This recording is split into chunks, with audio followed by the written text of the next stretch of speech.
누가 맹인인가? 라는 제목으로 말씀 증거하도록 하겠습니다. 원래 크리스찬들은 열정이 있습니다. 예수님 따라가는데 뜨거운 믿음이 있고 열정이 있어요.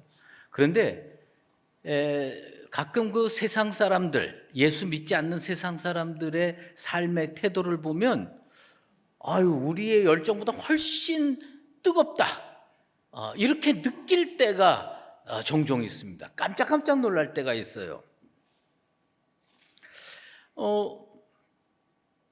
어저께인가요? 그 어느 야구 팬이 만든 유튜브 장면을 하나 보게 됐습니다. 근데 전 그거 보고 진짜 깜짝 놀랐어요. 지난 금요일에 서울에 있는 L팀과 인천에 있는 S팀이 인천에서 야구를 했습니다.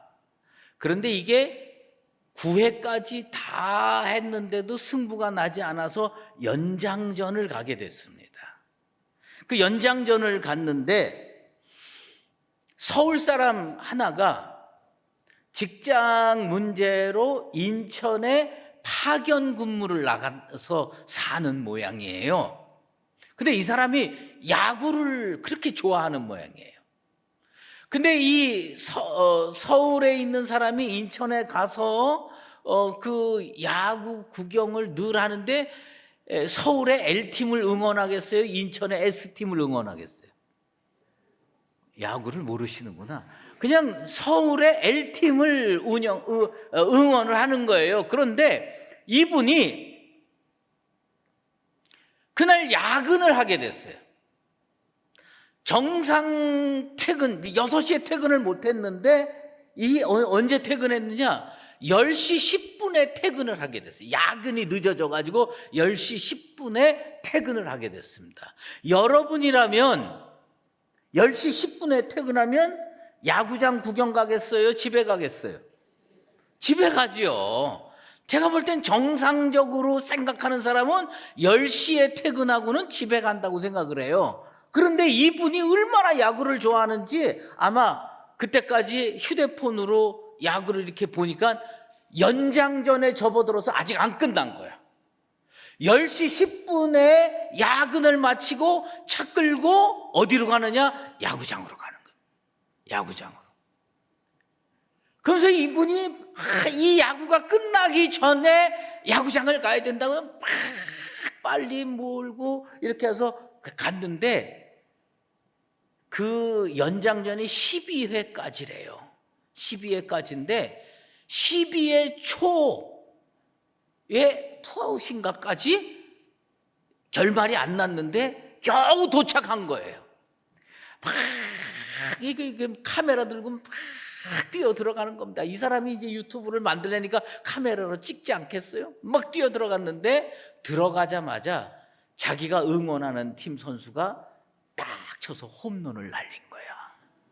딱 홈런을 날린 거예요. 그래가지고 그 게임이 그 사람이 응원하는 팀이 이겼습니다. 그러니까 가서 제가 볼 때는 야근하고 끝나고 차 몰고 가서 10분도 채 못 본 것 같아. 그래서 딱 했는데 자기 팀이 응원했어요. 근데 이 사람이 맨 마지막에 거기에다가 자막으로 뭐라고 그냥 자기 느낌을 한 줄로 딱 자막을 넣었어요. 나 그 자막 보고 진짜 깜짝 놀란 겁니다. 뭐냐? 오길 잘했다. 에? 아니 야근하고 피곤해 죽겠는데 거길 가서 끝까지 가서 그 10분 보고 자기 팀이 응원했는데 오길 잘했다. 여러분, 이 사람에게 있어서 야구는 운동 경기가 아닌 것 같아. 내가 그걸 보면서 이 사람에게 있어서 이 야구는 운동 경기가 아니라 종교야. 에? 나는 예수 믿는 사람들이 이 사람보다 좀 더 열심히 있게 되기를 소망합니다. 예. 뜨끔뜨끔하니까 아멘도 안 하네. 예. 그 얼마나 그걸 그냥 저 뭡니까? 야근하고도 쫓아가서 보는 겁니다. 그런데 제가 이 야구를 종교 삼아 보던 이 사람보다 더 열정적인 사람들을 어제 제가 봤습니다. 어제 얼마나 더웠어요. 어제 토요일이잖아요. 토요일이면 다 좀 집에서 쉬고 싶잖아요. 그런데 어제 남선교회 수련회를 했습니다. 저기 건너편 소강당에서. 근데 우리 남선교회 회원들이 뭐 피곤하고 힘들잖아요. 그런데도 70여 명이 나와서 그 수련회에 참석하고 예배드리고 기도하고 찬양하고 은혜 받고 그러는 거예요. 그래서 내가 그걸 보면서 내가 그런 생각이 들었습니다. 야, 이분들이 그 야구 팬보다는 훨씬 더 열심히 있구나. 여러분, 그 야구 팬이 열심히 있는 것 같아요? 우리 남성교회 회원들이 열심히 있는 것 같아요? 대답이 좀 확신이 없는 것 같아. 나는 그래서요, 나 오늘 예배 시간이지만 이 설교 시간이지만 어제 그렇게 열정적으로 나와서 하나님 찬양하고 예배드렸던 남성교회 회원들 진짜 앞으로 더 힘내고 믿음 생활 잘하라고 크게 박수 한번 해요. 네. 얼마나 고맙고 감사한지 모르겠습니다. 예. 나는 우리 성도들이 주일 예배 때, 수요 예배 때, 금요 기도회 때 정말 바쁘고 힘들고 나오기 어려운 시간 쪼개서 다 교회 나와가지고 1시간 예배 드리고 돌아갈 때 괜히 왔다 이런 게 아니고 돌아가면서 야, 오길 잘했다. 야, 오길 잘했다. 난 그런 성도, 그런 예배 되길 바랍니다. 한번 따라해 봅시다. 야, 오길 잘했다. 오늘 이 예배 시간이 그렇게 고백하는 아름다운 예배 시간 되기를 주의 이름으로 축원합니다. 네. 성경에 보면요, 이 속물들이 많이 나와요. 거룩한 사람들도 많이 나오지만 새 속에 찌들고 세상적인 사고방식에 사로잡혀서 사는 속물들이 나옵니다. 속물의 그 사전적 의미는 뭐냐면 식견이 좁아 세속적인 일에만 급급하는 사람, 이걸 속물이라고 합니다. 그런데 이런 속물들이 어떤 공동체 혹은 어떤 국가의 지도층을 이루고 있으면 그 공동체나 나라는 망하게 된다는 거예요. 서서히 내리막길 걷게 되고 결국은 망하게 된다는 겁니다. 그 한 국가에 속물들이 정치하고 권력을 잡으면 그걸 뭐라고 부르냐면 스놉 엘리트라고 부릅니다. 그 스놉 엘리트들이 늘 말은 뭐냐면 국가를 위한다, 공동체를 위한다, 말은 잘하는데 그 속을 들어보면 항상 정책을 어떻게 정하느냐, 자기에게 이득이 되는 책으로 정책을 정하려고 한다는 거예요. 그런데 이런 속물들이 지배하는 게 국가가 되면 국가가 퇴락하고 공동체가 되면 공동체가 서서히 내리막길 걷게 된다는 겁니다. 그런데 예수님 당시에 이 속물들이 권력을 잡았어요. 예수님 당시에 이 스놉 엘리트들이 사회의 지도층 인사를 구성했습니다. 그게 뭐냐? 사두개인들과 바리새인들이었습니다. 속물들이었죠. 근데 이 사람들이요, 자기 기득권을 유지하기 위해서 사회가 변화되는 걸 원치 않습니다. 자기들의 힘을 이용해가지고 변화의 요소가 있으면 억압하고 내리누릅니다. 그래서 이게 없는 일이 되도록 만드는 겁니다. 그런데 이 속물들인 이 바리새인들에게 변화의 단초가 되는 사건이 하나 벌어지는 겁니다. 그 사건이 뭐냐? 나면서부터 맹인된, 태어나면서부터 앞을 못 보는 맹인, 40년 동안 맹인된 사람을 예수님께서 흙을 진흙에 침을 뱉어서 이겨서 눈을 바르고요, 실로암 못가에 가서 씻으라고 그래가지고 이 사람이 보게 됩니다. 눈을 떴다. 이거 얼마나 놀라운 일입니까? 이 눈을 떴다, 이 정말 축하해 줄 만한 사건입니다. 그런데 이 속물들은요, 박수 치지 않습니다. 이 스놉 엘리트들은 뭐냐? 야, 우리가 누리고 있는 이 기득권에 악한 영향을 끼칠까 봐 전전긍긍합니다. 그래가지고 그 맹인을 불러다가 너 발설하지 마. 너 이거 어디 나가서 예수가 했다고 얘기하지 마. 이거 억압하려고 불러드리는 겁니다. 여러분, 이 우리가요 성경을 읽다 보면 사실은 이 성경이 영감으로 되어 있는 책이니까 이 사도 요한이 요한복음 썼잖아요. 근데 사도 요한이요 어떤 표현들을 쓰는데 이 표현들이 그냥 우리가 보면 아무 의미가 없는 그런 지시대명사쯤으로 생각하고 읽어요. 그런데 사도 요한은 영감을 받아서 그 표현을 써가지고 거기에는 깊은 의미가 있습니다. 오늘 본문, 그리고 우리가 조금 전에 읽은 본문 보면 요한복음 9장 12절, 13절 여러 번 나옵니다. 거기 뭐라는 표현이냐면 그들이라는 표현이 나옵니다. 그들, 이거는 예수 믿는 사람들이 아니라는 거예요. 이 그들이 누구냐? 사도 요한의 독특한 표현인데 속물들의 끈앞을 노릇하는 사람들이라는 거예요. 바리새인의 끈앞을, 악한 꾀에 휘둘려 사는 사람들, 이것을 그들이라고 표현을 했습니다. 그냥 우리는요 어떤 특정한 사람을 지시하는구나 라고만 생각을 하지만 거기에 사도 요한이 담아놓은 뜻은 뭐냐? 이건 악한 사람들이라. 그들, 이거 악한 사람들이에요. 이 사람은 맹인이 눈을 떴는데 박수치지 않습니다. 그리고 이 사람을 끌고 어디로 가냐? 바리새인들 앞에 끌고 가는 겁니다.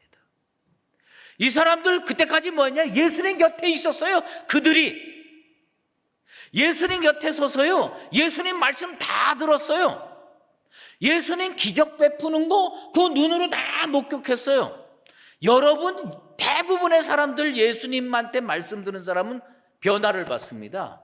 은혜를 받습니다. 감동을 합니다. 그런데 이 사람들은 누구의 끈앞풀이냐? 마귀의 끈앞풀이었어요. 바리새인의 끈앞풀이었어요. 악한 사람들이었어요. 그러니까 예수님 말씀 듣고도 변화가 안 됩니다. 예수님 말씀 듣고도 감동하지 않습니다. 예수님의 기적을 보고도요 무슨 궁리만 하면 저 소식이 세상에 퍼지면 안 되는데 맹인 끌어다가 누구 앞에 세우느냐? 바리새인 앞에 세우는 겁니다. 여러분, 이들은 마귀 편입니다. 이들은 바리새인 편입니다. 이들은 악한 자들의 편입니다. 물론 이 사람들이요 단체로 옷 해입고 가슴에다가 뭐 그들 그리고 자기네들 정체성을 드러낸 적이 없습니다. 그런데 그들은 어떤 사람들이었냐? 예수님 곁에 있긴 했지만 예수님 편이 아닙니다. 교회에도 마찬가지예요. 교회에 와서 은혜 사모하고 주님 말씀이라면 아멘하고 변화받고 가는 사람이 있는가 하면 여기 앉아가지고 변화되지 않는 사람들도 있을 수가 있다는 거예요. 아니, 예수님의 말씀 선포하는데 그 말씀에 전혀 변화받지 않았던 그들. 여러분, 성도라는 말이 뭔지 아십니까? 나는 우리 여기 앉아있는 분은 정말 성경에서 말하는 본질적인 의미의 성도가 되시기를 주의 이름으로 축원합니다. 성도는 뭐냐? 성도는요 배지단 건 아니에요. 단체복 입은 건 아니에요. 그런데 성도는 무슨 뜻이냐? 나는 예수님 편입니다 라고 생각하고 사는 사람이 성도예요. 교회 다니는 사람이 성도가 아니고 나는 예수님 편입니다. 예수님 말씀할 때 수백 명 수천 명이 모여서 말씀 들었는데 어떤 사람은 성도였어요. 왜요? 예수님 편이니까. 아멘하고 변화 받으니까. 그런데 그들은 변화되지 않았어요. 그들은 마귀 편이었어요. 그들은 바리새인 편이었어요.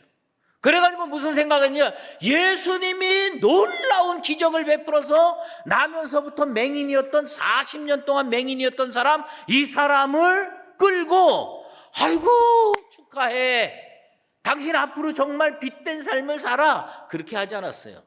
끌고 바리새인에게 가서 이 사람 예수가 치료했는데 이거 잘 처리해야 됩니다. 못된 짓 하는 겁니다.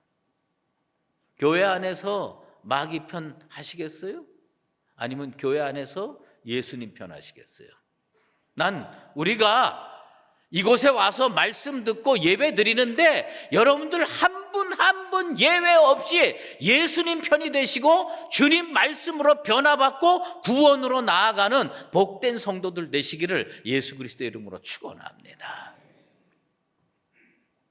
신앙 고백에는요, 두 개의 축이 있습니다. 그 두 개의 축이 있을 때 온전한 신앙 고백이 돼요. 첫 번째는 사실이 있어야 돼요. 거짓 가지고 신앙생활 하는 거 아닙니다. 팩트, 사실이 있어야 돼요. 두 번째는 뭐가 있어야 되냐면 그 사실이 나의 것이 되는, 나의 신앙이 되는 내 신앙적 체험이 필요한 거예요. 이 두 가지가 있을 때 온전한 신앙이 되고 온전한 신앙 고백이 내 입을 통해서 터쳐 나올 수가 있습니다. 그런데 이 40년 동안 맹인되었던 사람은 지금 어떤 단계에 있냐면 팩트만 경험한 거예요. 사실만 경험한 거예요. 자기는 나면서부터 맹인이어서 아무것도 본 게 없어요. 그런데 우리 주님께서 실로암 목가에 가서 씻으라 그래서 씻어가지고 눈이 활짝 띄었습니다. 그래가지고 이 사람을 그들이 데리고 바리새인에게 갔습니다. 이 사람에게 지금 있는 거는 예수님 만나서 치료받은 이 부딪힘의 체험, 치료의 체험, 맹인이 눈뜬 체험만 있는 겁니다. 그런데 바리새인들이요, 이 맹인을 압박합니다. 현실을 부정하게 만듭니다. 너 원래 눈 뜨고 있었던 거 아니야? 아니에요. 그 사람이 치료한 거 맞아? 맞습니다. 어디 나가서 얘기하지 말라. 이런 식으로 압박을 하는 겁니다. 그래서 22절에 성경에 뭐라고 하냐면 예수에 대해서 시인하지 못하도록 하는 거예요. 얼마나 나쁜 사람들입니까? 사건을 내가 체험했어. 나는 눈을 못 봤어요. 근데 눈이 보게 됐어요. 그럼 얼마나 놀라운 변화입니까? 그런데 세상에 나가서 시인하지 못하도록 바리새인들이 압력을 가하는 거예요. 압박을 하는 거예요. 너 나가서 입 벌리면 안 돼. 근데 진실이 가려집니까? 여러분, 사실이 가려지는 거예요? 못 가리는 겁니다. 그러니까 이 사람이 어떻게 압박하냐? 우리는 예수라는 그 사람, 이 사람이 죄인인 줄 아노라. 그렇게 24절에 바리새인들이 억압을 하는 거예요. 바리새인들이 그렇게 억압을 하니까 이 사람이 사실을 가지고 고백을 하는 거예요. 사실, 진실을 가지고 고백을 하는 거예요. 뭐라 그러냐?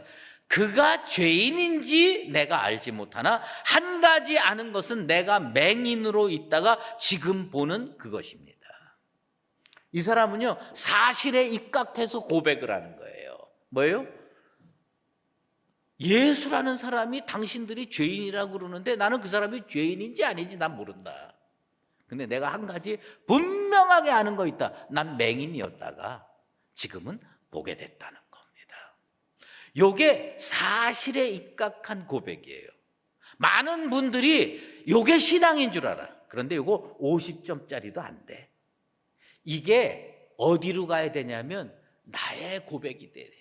아, 그건 하나님이 내게 하신 일이구나. 하나님의 아들이 내게 하신 일이구나. 이렇게 딱 느끼게 될 때 이 사람의 신앙 고백은 몇 점짜리 고백이 되냐? 100점짜리 고백이 되는 거예요. 난 우리 수유제 일교회 성도들이 예수님이 십자가를 지셨대. 예수님이 부활하셨대. 예수님이 나를 위해서 보혈의 피를 흘리셨대. 이런 어떤 역사적 사실에 근거한 기초적인 단계의 고백에 머물지 않게 되길 바랍니다. 우리는 어디까지 가야 되냐? 그 예수님이 나를 위해서 보혈을 흘려주셨구나. 그 예수님이 나를 위해서 부활하셨구나. 그 예수님이 나를 구원으로 이끄셨구나. 그것이 예수님의 역사적인 사건이 나의 체험이 되고 나의 신앙이 되고 그래서 내 입술에 나오는 신앙 고백이 되기를 주의 이름으로 축원합니다. 이게 중요한 거예요. 이것을 뭐라 그러냐? 조금 전문적으로 얘기하면 신학화 작업입니다. 나의 신앙 고백이 되도록 하는 겁니다. 바리새인들이 맹인에게 뭐라고 얘기를 했습니까? 너는 그를 어떠한 사람이라고 하느냐? 그게 무슨 얘기냐? 우리 쉽게 얘기하면 그 사람 너 어떻게 생각해? 이 사람 뭐라냐? 선지자입니다. 그는 예수에 대해서 자세히 알지 못했어요. 그래서 이런 일은 선지자들이 하는 거지. 그래서 예수님 선지자라고 얘기를 하는 거예요. 그런데 예수님이 다시 만나 주십니다. 그리고 뭐냐면 이 사람의 고백을 바꾸는 거예요. 이 사람의 고백을 바꾸는 거예요. 오늘 예수님께서 아직까지 기초적인 단계의 신앙 고백밖에 할 줄 모르는 사람 성도들에게 찾아가셔서 우리 주님께서 강력하게 여러분들에게 다시 도전해가지고 여러분들의 신앙 고백이 사실의 토대를 둔 고백을 뛰어넘어서 나의 신앙 고백으로 승화되기를 주의 이름으로 축원합니다. 이게 예수님이 오늘 이 맹인을 통해서 한 일입니다. 여러분, 우리가 시편에서 제일 많이 암송하는 게 시편 23편 아닙니까? 여호와는 나의 목자시니. 여러분, 왜 이 시편이 그렇게 암송되는 줄 아십니까? 이 시편은요, 자기 신앙으로 고백한 거예요. 여호와는 목자시니, 이거는요 다른 사람을 움직이기가 어려워요. 그거를 읽어도 큰 감동으로 오지 않습니다. 그런데 다윗이 일생 살다 보니까 무슨 체험을 하냐? 하나님이 나를 사랑하셨구나. 하나님이 나를 구원해 주셨구나. 하나님이 나를 지금도 인도하시고 지켜주시는구나. 이걸 자기가 체험하고 자기 신앙으로 고백을 해서 어떻게 고백하냐? 여호와는 목자시니가 아니에요. 여호와는 나의 목자시니라고 고백을 하는 거예요. 예수님은 세상의 구주십니다. 변화 못 받습니다. 다른 사람이 들어보면 그렇구나. 객관적인 사실이구나. 그런데 우리는 이제 어떻게 고백해야 되냐? 예수님은 나를 위하여 보혈의 피를 흘려주셨고, 예수님은 나를 위하여 십자가 지셨고, 예수님은 나를 위하여 부활하셨으며, 예수님은 나를 구원해 주셨습니다. 뭐예요? 예수님은 나의 구주십니다. 여러분, 이런 고백으로 나아가게 되기를 바랍니다. 오늘 주님께서 왜 맹인을 먼저 고쳐주셨냐? 역사적 사실이 있어야 됩니다. 그런데 왜 이 사람을 다시 만나 주셨느냐? 너의 신앙으로 고백하라. 너의 입술로 너의 신앙을 고백하라. 교회 10년 다니고 20년 다녀도 예수님 하나님의 아들이래, 예수님 십자가 지셨대, 예수님 부활하셨대, 그런 빵점짜리 신앙 차원에 머물면 안 됩니다. 예수님 나를 위해서 보혈의 피를 흘려주셨다. 예수님 나를 구원해 주셨다. 유대인들이 2차 세계대전에 얼마나 많은 고통을 당했습니까? 그 중에 가장 큰 피해 현장이 아우슈비츠라고 하는데 아닙니까? 근데 그 유명한 이야기 돌아다니잖아요. 아우슈비츠 벽에 그 하나님 믿는다는 유대인들이 얼마나 많이 와가지고 거기서 집단 노동하고 그러다가 안 되면 가스실로 가서 죽잖아요. 그 벽에 그렇게 써 있었대죠. God is nowhere. 하나님은 어디에도 없다. 하나님이 왜 내 기도에 응답 안 하실까? 하나님은 지금 내가 이렇게 고통당하는 걸 보고 계실까? 느끼질 못하는 거예요, 하나님. 그래가지고 하나님은 어디에도 없다라고 고백을 했다지 않습니까? 그런데 그 옆에 똑같이 고통을 당하고 똑같이 미래가 불투명한 삶을 사는 그 아우슈비츠에 갇혀있던 한 유대인이 거기에다가 이렇게 썼대죠. God is now here. 똑같은 단어인데 철자 하나만 이쪽으로 가고 저쪽으로 가서 했다잖아요. God is now요. 하나님 여기 계시다요. 여러분 똑같은 세상을 가는데 하나님은 어디에도 없어. 그 고백하면서 살고 싶습니까? 아니면 하나님 지금 나와 함께 여기 계셔. 이렇게 고백하면서 살고 싶습니까? 이 맹인은요, 역사적인 사실만 붙들었을 때는 50점짜리 고백밖에 못했어요. 근데 예수님에 대해서 다시 알게 되고 명확하게 알게 되니까 바리새인들을 향해서 이제 어떻게 고백합니까? 당신도 제자가 되려 합니까?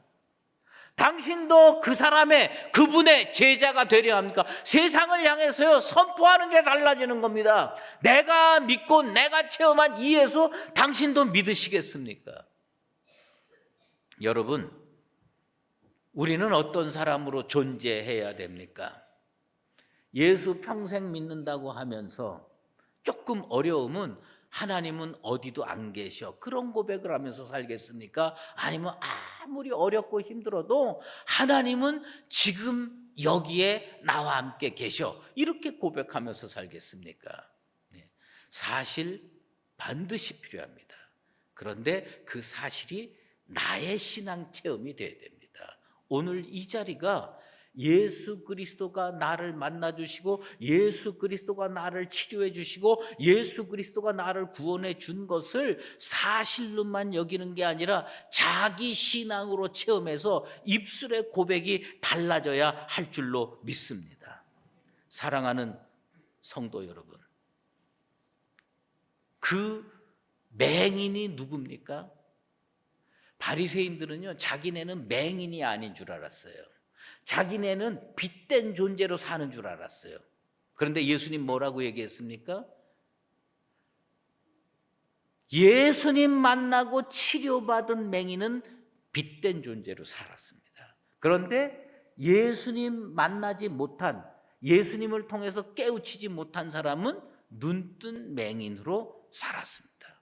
두 가지예요. 눈뜬 맹인으로 살 것이냐, 치료받고 맹인이 아닌 빗된 존재로 살 것이냐.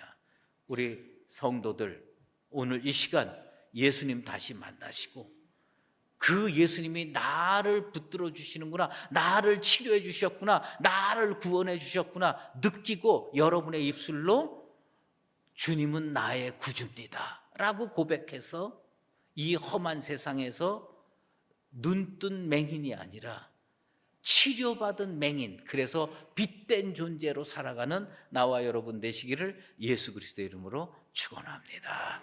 기도하겠습니다. 하나님 아버지 감사합니다. 오늘 자기네들이 정말 흑암 가운데 있는 줄 모르고 사는 그들과 바리새인들에 대해서 살펴봤습니다. 자기네들이 빗된 세상에서 눈뜨고 사는 줄 알았습니다. 그런데 그들의 눈에는 예수가 보이지 않았습니다. 하나님이 보이지 않았습니다. 그래서 그들은 여전히 흑암 가운데 사는 눈뜬 맹인이었습니다. 그러나 주님 앞에 나와서 치료를 경험하고 자기 눈으로 빛을 바라보면서 구원받은 자로 사는 그 맹인은 주님 앞에 빗된 존재로 앞으로 살게 되었습니다. 우리 사랑하는 모든 성도들이 치료받지 못하고 예수 만나지 못한 눈뜬 맹인이 아니라 주님을 통해서 구원받고 치료받아서 빗된 존재로 살아가는 축복을 누리게 하여 주시옵소서. 예수 그리스도의 이름으로 기도드리옵나이다.